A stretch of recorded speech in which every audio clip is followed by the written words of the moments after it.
Oh, God. There you go. Okay. How was that? That's great. That's Okay. great. Thanks. You can. I would have to say, you know, both are hard. A scary scene is hard because it's so fragmented, and to hold that fear and play the beats that are escalating in the right direction, you really have to put yourself in the trust of the director. And sex scenes are always hard. Nothing a shot of vodka can't fix, or two.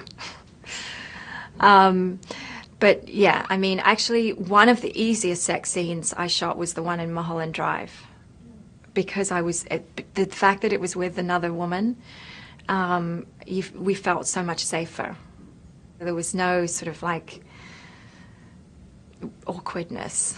I mean, yeah, it's always awkward, but there was no sexual tension. Put it that way.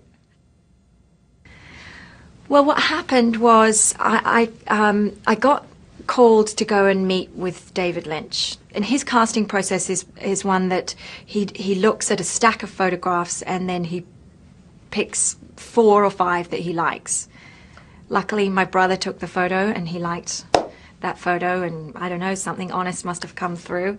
And if he meets, you know, if he picks up 4 photos and he's met girl number 2 and he loves her, goodbye number 3 and 4. He's just very intuitive, David.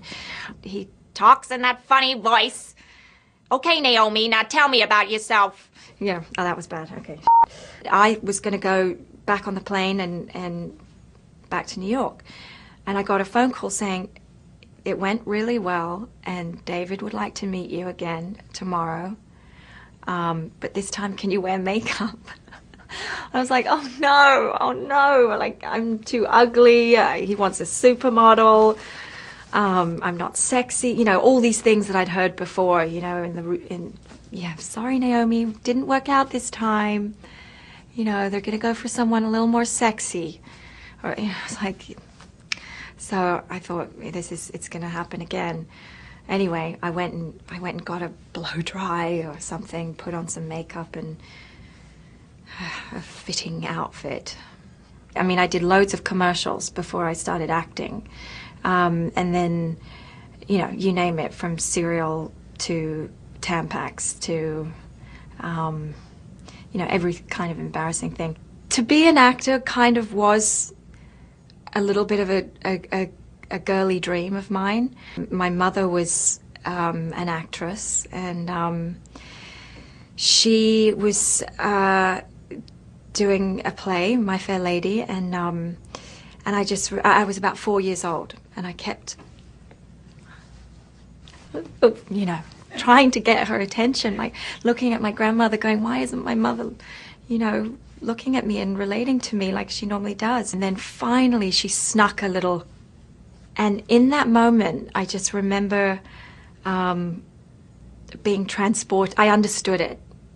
I got transported into this whole world of make-believe. When I shop, I do have this weird habit of, you know, sometimes I feel like I need to return things, so, or that I, you know, don't deserve them, or some weird like that.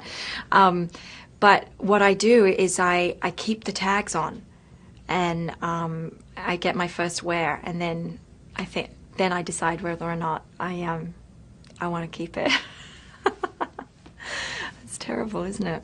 The other night at the Met Ball, he asked me to go up to David Beckham and get a picture for him. And of course, as I do with my big brother, I obediently said, oh, okay, Ben, all right, let's do it. How embarrassing. I just went straight up to Posh and Beck's and said, can I get a photo? They said yes, and Ben came in the photo, and David Beckham was very nice, and Posh went. We were doing that whole lineup with the cars, and I remember being very nervous. This was a big deal, you know, Cannes, this huge red carpet, the Palais Royal, huge crowds, the lead in the film, and David Lynch, you know, it was all huge in my head.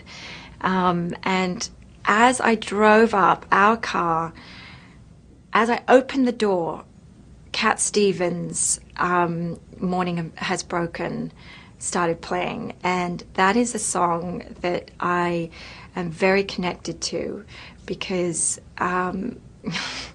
my father, when he passed away, they played that song at his funeral, so I use it a lot for sort of a trigger kind of thing when I'm working, or anyway, it's a little bit. I felt he was there. It was at the minute I was getting out, I heard the song and I went, "Oh my God!" and I started to cry. But it was also a joyful tear because it felt like, my guardian angel was walking me through.